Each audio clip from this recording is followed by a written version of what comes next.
4. Plato's Dialogue Statesman, Authorship Issues. I am Dr. Jaeoh Ahn from South Korea. YouTube Voyage of Philosophy Episode 4 Plato's Dialogue Statesman, Authorship Issues is a part of the book, written by the author Jaeoh Ahn, Parmenides, Plato, and Aristotle. The purpose of this article is as follows, and the quotes of Aristotle's writings are in a different AI voice from my lecture voice. My argument is that only Theaetetus is a work of Plato, and the other 3 are works of his student Aristotle. Out of the 4 books known as Plato's so-called late tetralogy, Parmenides, Sophist, Theaetetus, and Statesman, it is mentioned in the Statesman that Sophist, Statesman, and Philosopher are a trilogy conceived by Aristotle. His order of expounding concept is that of Sophist, Statesman, and Philosopher. The Philosopher is Parmenides. Let's take a look at the text. The quoted text is from Platonic Foundation translated by David Horan. 257a, Socrates says, "Well, Theodorus, I owe you a great debt of gratitude for the acquaintance of Theaetetus, and of the stranger too." Theodorus says, "And yet, Socrates, you will soon be 3 times more grateful, once they have completed the statesman for you and the philosopher too." Socrates says, "What's this, Theodorus? Are we to say that we have heard our supreme reckoner and geometrician expressing the matter in this way?" And in the Statesman, the young man, who is the same name as Socrates and Elias Stranger and Socrates, appear as conversationalists. The young man is called Little Socrates during the conversation. And what's interesting is that 1. The Sophist episode features the main character as Elias Stranger and Theaetetus, and 2. The Statesman features Elias Stranger and Little Socrates. 3. The Parmenides episode features Parmenides and Socrates. In 2. The Statesman, the Little Socrates, is in the position of learning from Elias Stranger. In Parmenides, Socrates plays the role of a student. Socrates is academically immature and is sometimes ridiculed by Parmenides, considering that Socrates is usually the one teaching in Plato's dialogues.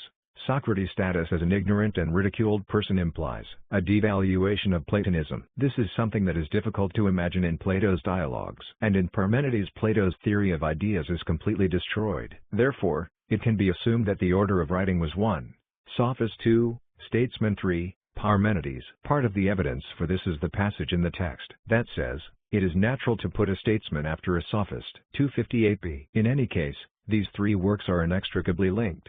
So it is certain that they were written by one person, and that person was Aristotle. And one of the evidences that the Statesman is a work of Aristotle is that the concept of classification of academic disciplines is introduced here. Also, classification, that is, classification of existence and classification of objects, is a major feature of Aristotle's thought. Stranger says, "Well, all knowledge may be subdivided in this way by designating one part as involving action, and the other as only cognitive." Aristotle's classification of disciplines is usually summarized as follows. 1. Theoretical philosophy. Metaphysics is the first philosophy, theology, natural science, mathematics, etc. 2. Practical philosophy. Ethics, politics, etc. 3. Art of production. Poetics, rhetoric, etc. In the above quotation, he first classifies academic disciplines into 2 categories: theory and practice. In other words, he classifies all academic disciplines into 2 categories: those that involve practice and those that are purely intellectual. This is the basic structure of Western scholarship. Aristotle was the first to classify the dual system of knowledge, theory and practice. However, we will discuss Aristotle's 3-way and 2-way division of scholarship in more detail later. The problem of classification also frequently appears in the Sophists. 1. The birth of political science. Aristotle's interest in politics, especially the politics contained in the Statesman, is not such a fascinating interest. This stands in stark contrast to the immense passion for the state and politics, or rulers, expressed by Plato in his The Republic. The fantasy and passion that a philosopher with knowledge of the idea of the good should become king, and then the people would be freed from the pit of suffering, and create a happy country, represented noble idealism. Also, in the political science written by Aristotle, the main focus is on the classification and analysis of the real countries and political systems, rather than the ideal state. The concept of politics in the Statesman is extremely realistic, and even technical. In other words, Aristotle's political science is 1. Technical and technological. 2. Descriptive. In other words, firstly, politics is a technology of governing the masses or technology of managing a group, and it is a technology of managing people. Secondly, rather than dreams or ideals about politics, it describes the state of contemporary politics in a value-neutral manner. As such, Aristotle's political science is a descriptive one that is technical and technological, and it completely decolorizes the concept of value in politics. Unlike Plato, He has no dreams or visions of an ideal state. This is also an advantage of his political science. Furthermore, he sees politics as part of animal management, in that humans are included in animals. This is not entirely wrong. Of course, this is not all of politics. However, considering that there are many countries on Earth where humans are treated worse than animals and are not properly fed, clothed, or housed, Aristotle's idea of seeing politics as a special case of animal management is only to be appreciated. Let's see Statesman. Stranger says, the science of pure knowledge had, as we said, originally a part which was the science of rule or command, and from this was derived another part, which was called command for self, on the analogy of selling for self. An important section of this was the management of living animals, and this again was further limited to the management of them in herds, and again, in herds of pedestrian animals. 2167b. The chief division of the latter was the art of managing pedestrian animals, which are without horns. This again has a part, which can only be comprehended under one term by joining together three names shepherding purebred animals. The only further subdivision is the art of man-herding. This has to do with bipeds, and is what we were seeking after, and have now found, being at once the royal and political. Here we can see that Aristotle tries to find out the essence of statesmen through the subset theory i.e., he starts with living animal. A subset of living animal is herd animal. A subset of herd animal is pedestrian animal. The art of man-herding is politics. Therefore, statesman is the man who has the art of man-herding. Aristotle defines the meaning of statesman through categorization, i.e., division and classification. This method of frequently repeated categorization in the Statesman is also found in the Sophists. In the Sophists, the nature of Sophists is revealed through categorization. In other words, Sophists are defined as beings with acquisition, hunting, persuasion, and self-proclaimed education skills. Let's take a look at the Sophist conversation. According to current arguments, the conclusion seems to be that of the Theaetetus. In other words, the acquisition of skills to make one's own possession, the acquisition of skills of hunting, the acquisition of skills of hunting of land animals, the acquisition of skills of hunting of humans, the acquisition of skills of hunting by persuasion, the acquisition of skills of hunting targeting private individuals, among them hunting where the right of shooting is paid for with money, that is, self-proclaimed education, and even more so when it is hunting for young people who are rich and prestigious. Such a person should be called sophist in our argument. Plato's Complete Works, Volume 5, 136, The Sophists. The next feature of Aristotle's political science is that it presents a kind of social contract theory-like idea. In other words, it explains the origin of politics, which is a characteristic of human groups, in a social contract theory. If Plato's political philosophy shows measures to solve immediate and pressing problems, Aristotle goes beyond such urgent and practical problems of reality and explores the genesis of the state and politics. In this respect, the Statesman is similar to Aristotle's politics. In other words, it is a generational study of the establishment of the state. However, the difference is that the former deals with mythical genesis, while the latter explores the formation of the state by human nature. Plato's practical political science is simply expressed in the idea, expressed in his The State if good people refuse to participate in politics. The price is to be ruled by inferior people. Plato describes the necessity of participation of good people in the politics as follows. They never take the position of ruler with the expectation of any income. They take the position because they cannot find anyone who is better or equal to them to take the position of ruler. It is as if they are competing for power today. Therefore, it is clear that the true ruler is not in the pursuit of his own interests, but in the pursuit of the interests of the ruled. Plato's Complete Works, Volume 1, translated by Choi Minute Hong, The Republic, 52. Plato said, only when philosophers become kings can the misfortunes and disasters of human society come to an end. Unlike Plato, who set out the conditions for governance to solve the social problems of the time, Aristotle wanted to know the origin of politics or the establishment of the state. He posits a state of nature, a kind of natural state, in which there was no state or politics, that is, no king. Before the introduction of politics or the state, it is said that society was ruled directly by the gods. In the Statesman many lengthy myths appear. Among them, the story that in ancient times, people were not born from people, but from the earth is often mentioned. In addition, there is also a saying that the celestial bodies were spinning in the opposite direction to the present day. In such an era, there is also a saying that neither living things nor humans aged, but rather became younger and had the nature of a newborn child. In that era, It is said that the gods directly supervised and ruled over humans and the universe. Aristotle says as follows: Under the rule of God, there was no government, and women and children did not belong to any individual. Everyone was born on the earth and had no memory of the past. Of course, the earth provided these humans with abundant fruits. Humans were naked and lived mainly under the blue sky. The climate there was suitable. They did not use beds, but lay down on soft grass that grew thickly on the ground. Statesman translated by Choi Min-hong in South Korea p. 384. According to the legend told by Aristotle, in the ancient times, when the gods ruled, there was no government and no ownership, and humans lived naked, just like in the Garden of Eden in the Bible. It is said that at this time, humans communicated and interacted with animals. Just like in the Garden of Eden, at this time, humans did not have to struggle for survival. Then, humans and the world fall into corruption, which is said to be caused by material things, or it is also called an earthquake. Through the great myths, what Aristotle wanted to say was to divide the period when there was no political rule between humans and the period when there was political rule. It was to divide history into the pre-political period and the political period. The political era was not a period of moral corruption. It was a period when people did not even have children. Reproduction occurred, and people lived without working for themselves, without autonomy and self-governance, and lived by the grace of gods and nature. Aristotle says as follows: Then, as we entered the political era, humans and animals became the masters of their own lives. They were destined to grow, nurture, and produce on their own. They were put in a relationship of killing and being killed with animals. To help humans in great trouble, the gods give humans the tools of civilization. Fire was given by Prometheus, various technologies were given by Hephaestus and the goddess, Athena and the seeds of crops, and the method of planting trees were given by other gods.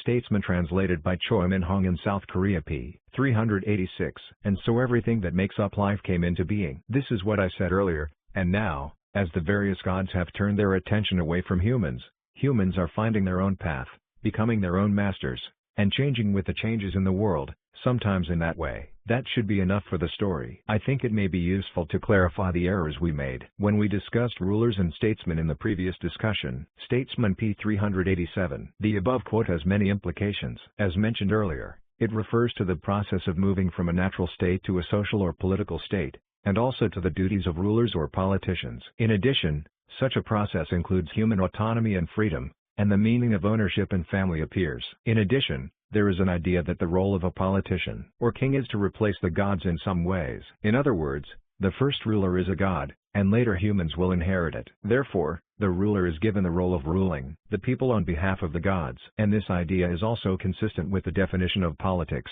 which is the breeding of human groups. I came up with this idea because it reminded me of the Bible verse, "The Lord is the shepherd of Israel." When you don't know what politics is, you can get some understanding by referring to animal breeding. Stranger says, Socrates, I cannot help but think that the appearance of a divine shepherd is more noble than that of a ruler. However, the politicians we see today on this earth are similar in character to those under their rule. And I think they are even very being common influenced by among their highly character and creative teaching. people. Socrates says, oh, I see. Stranger says, but we should study these politicians and see if they are truly like divine shepherds, superior or equal to the people under their rule. Statesman 387 to 388. Here, the English translation of ruler is king. In the above sentence, the divine shepherd refers to God. In other words, God is more noble than the king. The earthly politicians refer to the politicians of that time. They are saying that they were no different from the people under their rule. Taken together, this means that God is better than the kings or rulers, and the politicians of that time were worse than them. Considering that Athens was a democratic state at the time, what Aristotle is implying in this sentence is that a monarchy is better than a democracy. Divine governance can be seen as the breeding of humans. However, real-world politics, i.e., the art of humans governing other humans, cannot be breeding, but should be seen as management or administration. Stranger says, the first thing we need to do is, as I said earlier, to change the name, to get the concept of management, rather than breeding, and to classify it, because there will still be many classifications. Younger Socrates says, then how should we classify it? Stranger says, first, we need to distinguish between a sacred shepherd and a human guardian or administrator. The Statesman 387 to 388. Nowadays, a politician is defined as an administrator or manager, not a shepherd, and further classification is made to distinguish between politics, in which the them people rickety voluntarily dams, obey the rule, them and tyranny, buses. in which the people are managed by force. A person with such management skills is called a king or a politician. Here, the word king refers to a true king. Aristotle may have been thinking of the politician and the king, respectively, as he wrote about them, and he may have been thinking of the politician required in democratic Athens at the time, and the Macedonian prince Alexander, whom he would later teach. Aristotle, who classified politics as a skill, then explores politics as a management. Politics is a cooperative art. The concept that contrasts with this is causal art. It is also used as a collaborative cause and a major cause. To explain this, he uses weaving as an example. The technology for making the fabric itself is called the causal technology, and the technology for making the fabric weaving device is called the collaborative technology. Without this, any technology that cannot do its job is called a collaborative technology, and the technology of creating physical goods is called the technology of the cause. Statesman 395. In other words, politics is not about production, but about the technology of making tools for production. To put it in modern terms, it refers to the function of coordinating various production activities carried out by humans. In other words, while a politician cannot make bread, he or she can define the various conditions required to make bread. This is closely related to the change from breeding to management. Breeding is mainly about feeding animals, but humans, who are the subject of management, find or make their own food. The characteristic of humans that they make their own food is their high level of sociality. If the social order is not maintained and controlled through morals, laws, and various systems, the productivity of humans will also decrease. In this sense, Aristotle called politics a cooperative technology. Aristotle, who defines politics with the concept of technology, again, uses the art of measurement, which is a type of technology, to pursue the issue of length and excess and deficiency. This is where the concept of the golden mean, the most important concept of Aristotle's ethics, first appears. Before the ethics of moderation, there is moderation in technology. This is actually a standard. Moderation in production technology refers to the right degree. This standard defines the large and small. For example, in the case of textile weaving, it refers to the length or thickness of the thread that is neither too large nor too small, but just right. Stranger says, this is how the great and small come into existence and must be identified, as mentioned earlier, not only in terms of their mutual relationship, but also in comparison with other standards of moderation or ideal. Statesman 396. The moderation referred to here is the mean, or, in other words, the ideal standard. In addition, moderation is the standard of governance in politics. Just as there must be standards in production, there must also be standards in politics and management. Without management standards, management and political skills cannot function properly. Stranger says, as I have already said, management skills can be divided into two categories. On the one hand, skills for managing large and small, long and short, deep and shallow, and continuous and sustainable. And on the other hand, skills for managing the right amount, harmony, curiosity, and appropriateness. In other words, we will use the word technique to refer to the skill of managing standards that are outside of the center or extremes. Statesman 399. In other words, we will use the word technique to refer to the skill of managing standards that are outside of the center or extremes. The art of measurement is divided into two categories. The first is the art of simply measuring quantities, and the second is the art of measuring the excess or deficiency of a given quantity, based on the golden mean or standard. The latter is the art of politics as management. The golden mean, or ideal standard, is also known as harmony, moderation, and propriety. In fact, it is not easy to find such standards. This management skill is universal and applies to all things. In a sense, all skills are related to management. Of course, finding the golden mean is not the only thing politics is about. The skill of finding the golden mean, or standard, is also connected to the cooperative skills mentioned above. Stranger says in this way, we can say that the technology of making instruments in a state is a cooperative technology, regardless of whether it is large or small. I have come to find more reasons for this, because if there were no such technology, there would be no state or government officials. But none of this can be said to have been created by governance. Can it?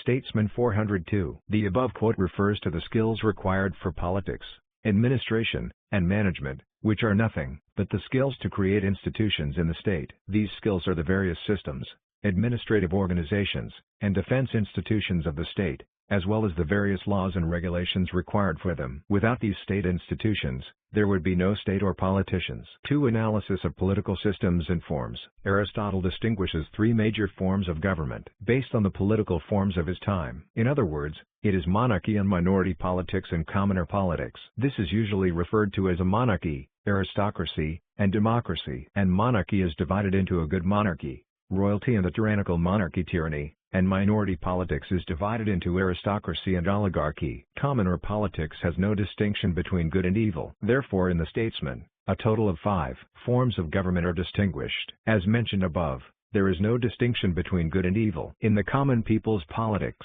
there are 2 types of monarchy and minority politics. In other words, there is good and bad, as mentioned above. The criteria for distinguishing between their values are will and force, poverty and wealth, and discipline and lawlessness. Stranger says, there are standards of self-will and coercion, poverty and wealth and discipline, and lawlessness, and people have applied them to each of their identities.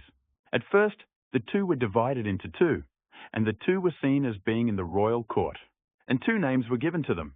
That is the royal court and the tyranny. Socrates says, indeed, I see. Stranger says, let's divide oligarchy into 2 categories, aristocracy and oligarchy.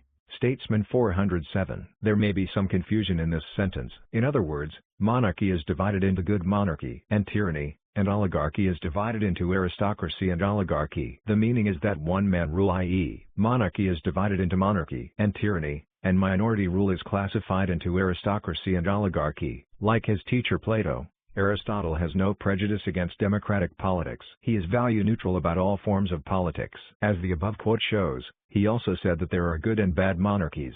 Stranger says, if a monarchy is subject to the constraints of good laws, it may be the most excellent of the 6 types of tyranny I mentioned earlier, but if lawlessness prevails, it may become the most painful and oppressive tyranny for the people, right? Socrates says, indeed it is. Stranger says, politics by the minority is somewhere between one-man rule and democratic politics, and it is also somewhere in the middle of good and evil. However, compared to other political systems, democratic politics is the weakest, and while it cannot do much good, it also does not commit much evil, because the positions are so subdivided and so many people occupy them. Therefore, this stagnation is the worst of all politics, governed by law, and the best of politics, governed by lawlessness. Statesman p. 421. Previously, the 3 basic forms of politics were divided into one-man rule, rule by a few, and rule by the many, i.e., democracy, and one-man rule was further divided into monarchy and tyranny, and rule by a few was divided into aristocracy and oligarchy, for a total of 5 forms of politics. Here, however, it is said to be 6. Perhaps democratic politics is also divided into good and evil. This is the same way as in politics. All forms of government, whether monarchy, aristocracy, or democracy, have both good and bad aspects. In this respect, statesmen and politics are the same. And it is not that monarchy is always good, but that it is best when it is subject to the constraints of law. A monarchy without the constraints of law, i.e., a tyranny, is the worst form. If lawlessness prevails, it can become the most painful and oppressive stagnation for the people, was Aristotle's idea. If we dare to compare it to modern politics, he would have preferred a constitutional monarchy. And many people say that Plato hated democracy, which is a rather exaggerated view. A detailed analysis and description of Plato's democracy, oligarchy, and autocracy in Book 8 of the Republic shows that he did not simply dislike democracy. Above all, Plato recognizes the value of freedom, which is the advantage of democratic politics. Of course, there was strong disappointment and dissatisfaction with democratic politics due to the unfairness of the trial of Socrates, but this is not necessarily the case from the perspective of political science. Apart from such private feelings, he speaks of the idealism that the philosopher, the one with the highest knowledge, should become the king. But this is not the case in the analysis of real politics. And Aristotle's assessment of democracy is interesting. He says that democratic politics is the weakest, unable to do much good, and unable to do much evil. Democracy is the worst of the rule of law and the best of illegal politics. In other words, the assessment of democracy itself is very neutral. It refers to the fact that Aristotle, despite knowing the limitations of law, preferred the rule of law. In fact, he expounds on the weaknesses of law in several places in his Statesman. Stranger says, even if there is no doubt that legislation can be a task of the ruler, the most important thing is not governed by law, but by the ruler with wisdom and power. Can you tell me why? Socrates says, why is that? Stranger says, the reason is this. The law does not contain the most correct and complete set of rules that apply in all cases, and therefore cannot issue the best orders. Each human being has a different personality and behavior, and the infinite and irregular movements of human affairs never allow the application of general and simple laws, and no ruler's skill can create a law that can be applied at any time and forever. Statesman p. 411. In a word, the law cannot properly reflect the complex reality. Ultimately, a true politician is someone who has the skills and knowledge of governance as mentioned above. In other words, a person who has the skills of management and applies the law based on moderation and ideal standards to overcome complex reality. There is no need to necessarily associate a specific form of politics with it. The best form of government is a monarchy, as mentioned above, in which a single person rules by law. However, this cannot be illegal either. It would be the worst form of government. Stranger says, then what is the only true identity? It must be a political system that is governed by a ruler who has mastered the correct academic knowledge, and not a political system governed by an ignorant person. Therefore, whether it is governed according to the law or not, whether it is in accordance with the will of the people or not, such things cannot be included in the concept of a ruler. Statesman p. 409. The true meaning of the above sentence, which seems to ignore the rule of law, is as follows. In other words, the law is also made by the ruler for the people. To put it in modern terms, what is more important than the actual law is the purpose and will behind making a law. The spirit of the law, that is, abstract concepts such as justice, fairness, and the welfare of the people, is more important than the actual law. Stranger says, whether that ruler corrects the country by killing, or expelling someone for the public good, or whether he reduces the population by emigrating the people out of the country, or whether he increases the population by accepting immigrants from abroad. As long as they act with wisdom and justice and exercise their power for the public order and development, they rule, and the country with these characteristics is called, it can be said that it is a country of justice. And all other politics are not true politics, but merely imitations of this politics. And some of these imitative politics can be called good governance, but some are bad governance. However, even good governance is no more than mere imitation. Statesman 409, 410. Aristotle also has an idealism of politics, not unlike Plato, and some more explanation is needed regarding the issue of law. While the law and policies are made by the ruler, the fundamental law, or today's constitution, is not. We should look at Aristotle's sentence by taking advantage of the dual meaning of law. He also recognizes the rule of law. However, if one falls into the formalism of the law and ignores reality, one will encounter a huge contradiction.